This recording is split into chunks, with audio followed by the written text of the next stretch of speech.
Palagi nating naririnig na ang ganda ay isang yaman na ang mga korona, sash, at palakpakan ang nagbubukas ng lahat ng pinto.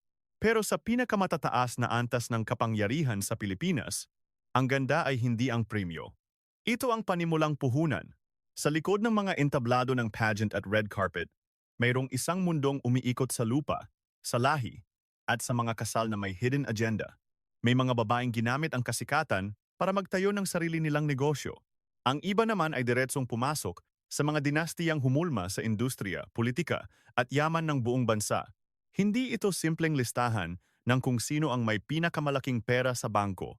Ito ay isang pagsilip kung paano ang kagandahan, kasikatan, at koneksyon ay nagiging tunay na kapangyarihang pang-ekonomiya.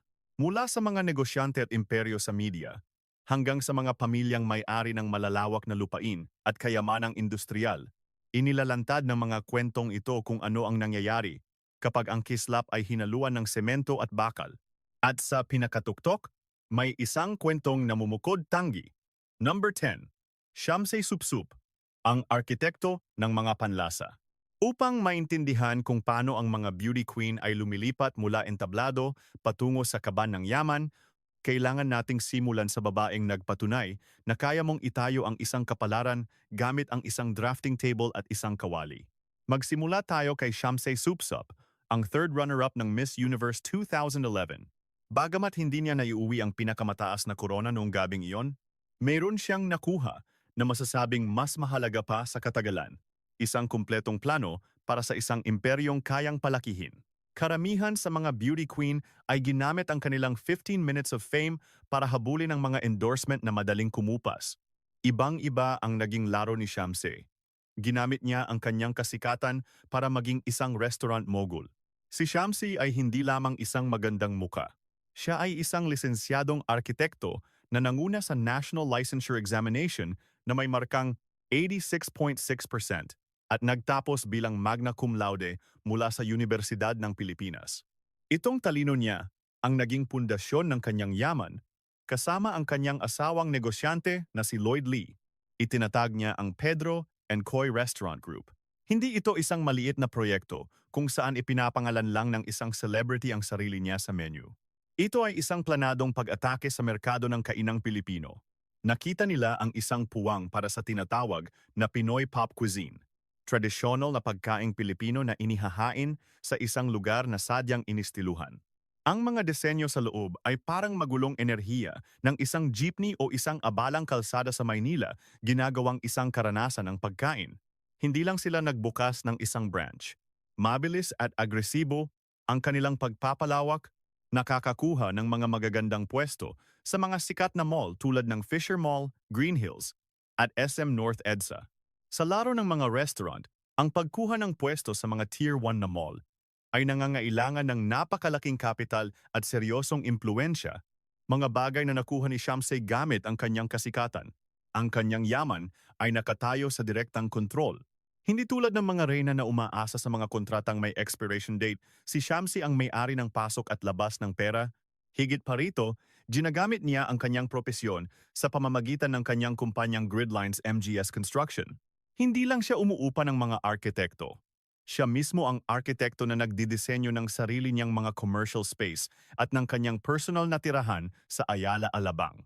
Ang kanyang bahay ay isang modernong obra maestra na nagpapakita ng malilinis na linya at isang Scandinavian na disenyo na siya mismo ang pumili na nagpapatunay na ang pinakamatalinong paraan para gamitin ang isang sash ay ang ipulupot ito sa isang business plan. Number 9. Ann Curtis, ang reyna ng cosmetics. Kung si Shamsay Supsup ang kumakatawan sa arkitektura ng pagyaman, ang susunod sa ating listahan ay kumakatawan sa purong kapangyarihan ng isang pangalan. Si Ann Curtis, ipinanganak sa Australia sa isang Pilipinang ina, ay marahil ang pinakanangingibabaw na mestiza sa kultura ng kanyang henerasyon. She holds the crown as a box office queen, a concert phenomenon, and reigns as the most followed Filipino celebrity on Instagram. But don't be mistaken, her place on this throne wasn't built on talent fees alone. It was forged from a single colossal asset built on ownership: Black Cosmetics. In 2017, Anne didn't just sign a contract. She co-founded an empire with a deceptive premise of uncomplicated beauty. The brand didn't just launch, it detonated, becoming an inescapable fixture in department stores, every neighborhood pharmacy, and the endless scroll of online shopping carts all over the Philippines. And here is the brutal secret that separates the merely rich from the truly wealthy. An endorsement deal is just a paycheck. Ownership is a dynasty that pays you forever. Every time a lipstick is sold in some forgotten provincial mall, every time an online cart is confirmed in the dead of night, Ann Curtis becomes richer in her sleep. The whispers from revenue reports and market analyses all scream the same thing. BLK is a machine that prints hundreds of millions of pesos year after year. But the hunger didn't end there. She expanded her control, co-owning Tilly, a so-called sustainable baby clothing line, with her sister-in-law Solon House, and then invaded the wellness space with a fitness app named RICHEST. Her film career, with massive hits like No Other Woman and The Gifted, wasn't just art. It was a constant, deafening reminder of her power, solidifying her name as a brand that could not fail. The official story puts her net worth at around 10 million. But with the valuation of her companies quietly multiplying in the background, calling that number conservative is a laughable understatement. Her life is a carefully curated gallery of this victory, running marathons in Tokyo and London for sport, gracing Louis Vuitton events not as a guest but as a prized ambassador, and reportedly collecting properties in Australia like souvenirs. The truth Ann Curtis revealed is that the leap from actress to owner isn't just a career move.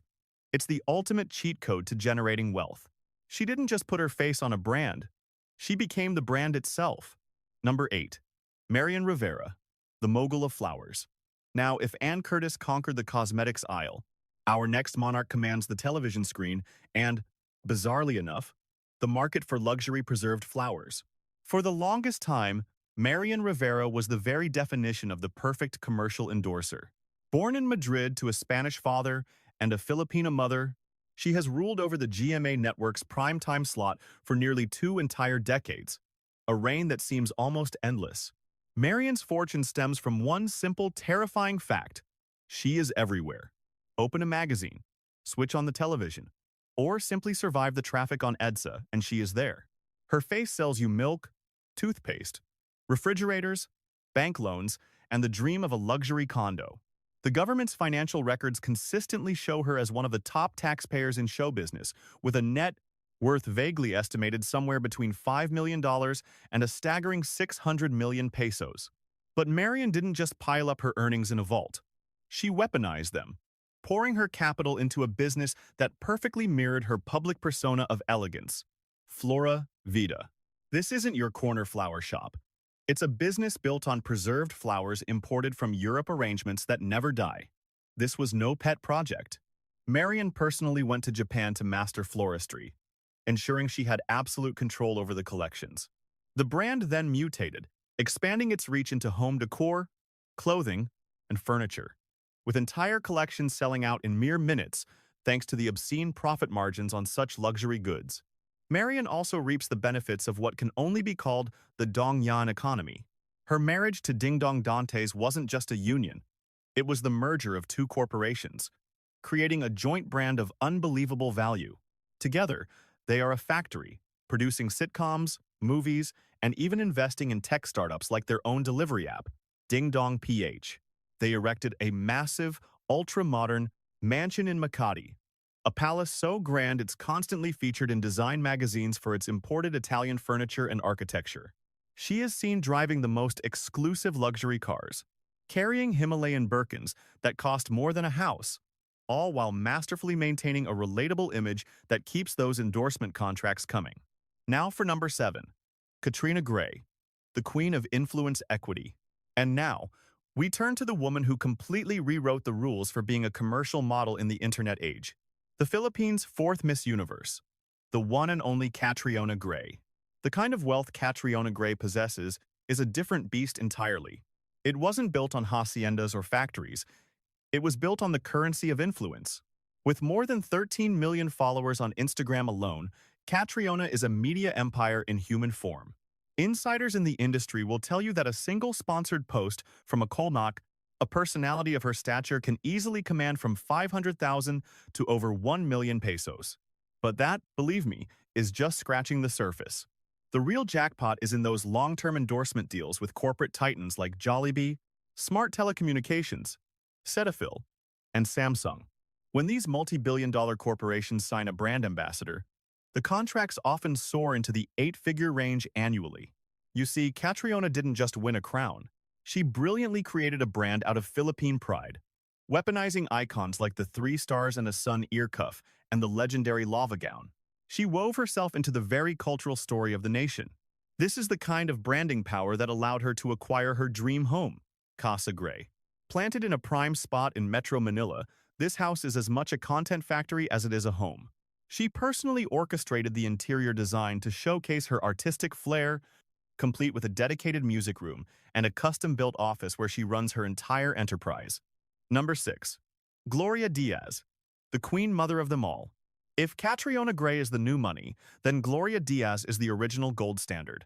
As the very first Filipina to conquer Miss Universe in 1969, Gloria Diaz has had over 50 years to multiply her wealth, cultivate her connections, and secure her throne in the highest circles of Philippine society. Her fortune is a potent mix of showbiz staying power and cunning real estate plays. Gloria never faded into obscurity after her reign. She reinvented herself as an award-winning actress, starring in countless movies and shows, always demanding a top-tier talent fee.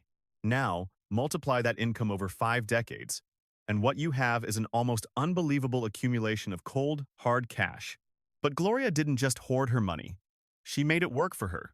She's known to be an incredibly sharp investor in real estate, reportedly owning properties in the financial capital of Makati, along with exclusive vacation homes in Batangas. Owning a piece of Batangas, especially in places like Calatagan or Nasugbu, is the ultimate status symbol for the Manila elite. Her true power, however, is her social capital. Gloria Diaz's name is on the list for every major gala, every state dinner, and every high society wedding. Because in the Philippines, being close to power is power.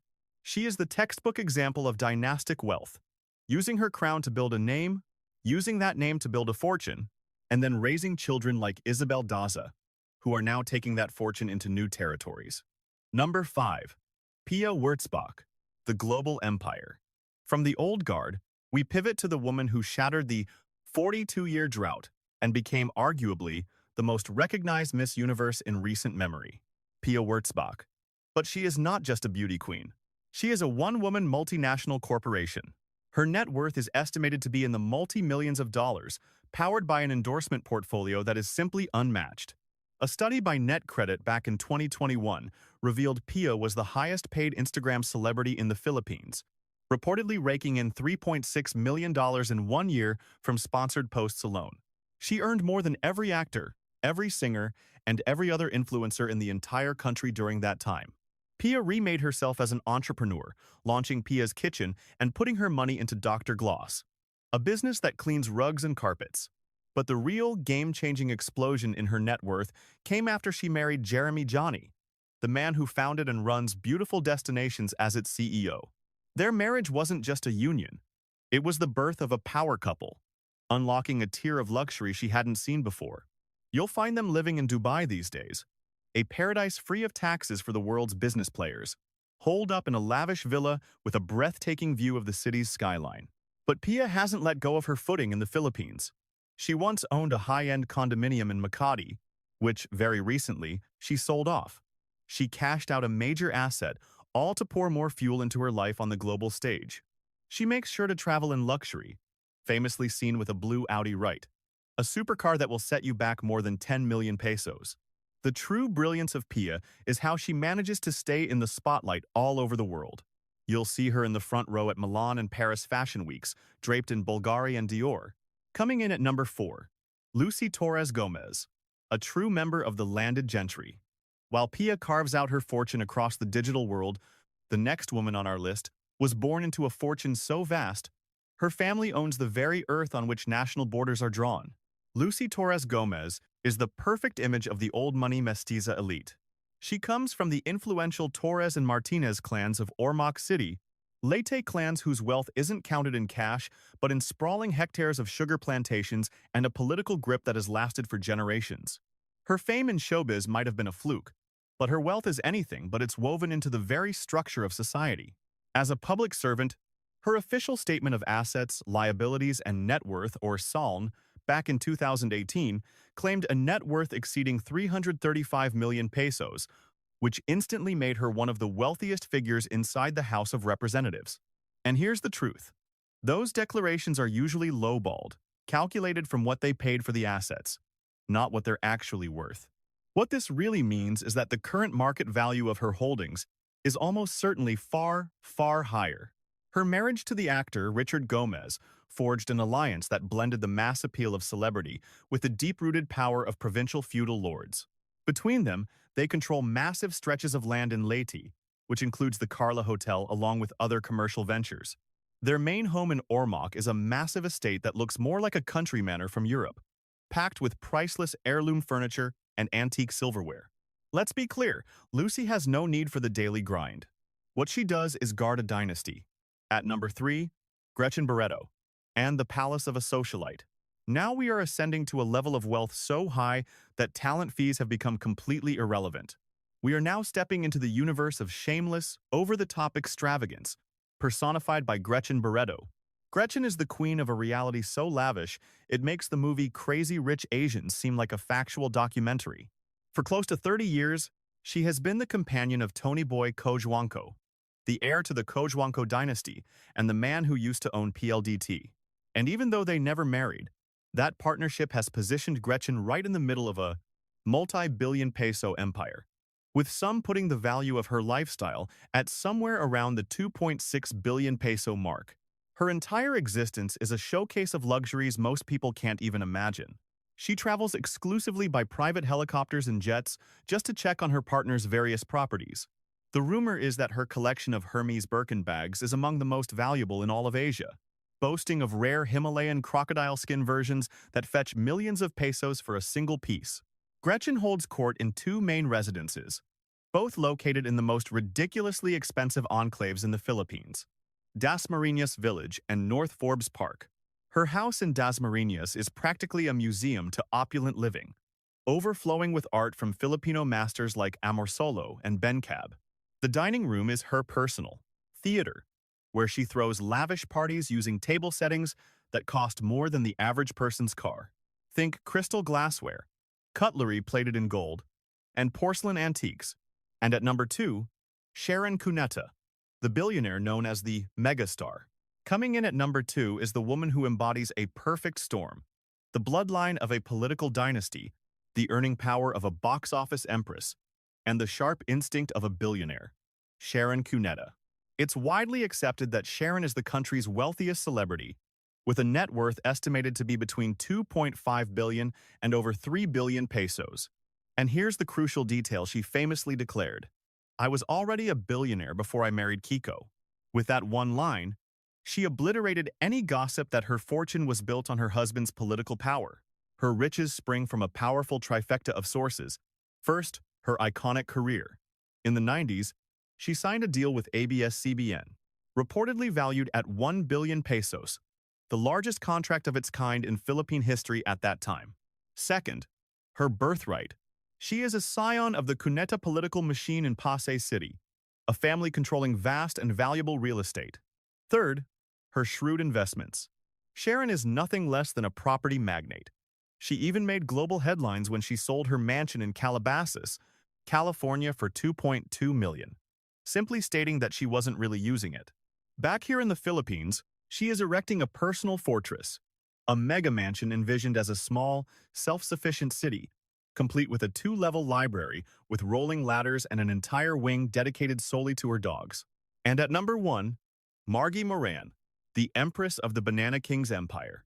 Finally, we arrive at the top, a woman whose wealth is not tallied in Instagram followers or product endorsements, but in sprawling hectares of land, luxury resorts, and industrial-scale exports. She is the Miss Universe of 1973, Margie Moran. The title of this piece alludes to a golden cage, and no story illustrates that concept more chillingly than Margie's entry into the most rarefied circles of Philippine power. Margie didn't just marry a rich man. She was absorbed into one of the most formidable economic dynasties in the nation's history, the Florendo family. Her husband was Antonio Tonyboy Florendo Jr., the heir of the man known across the country as the Banana King.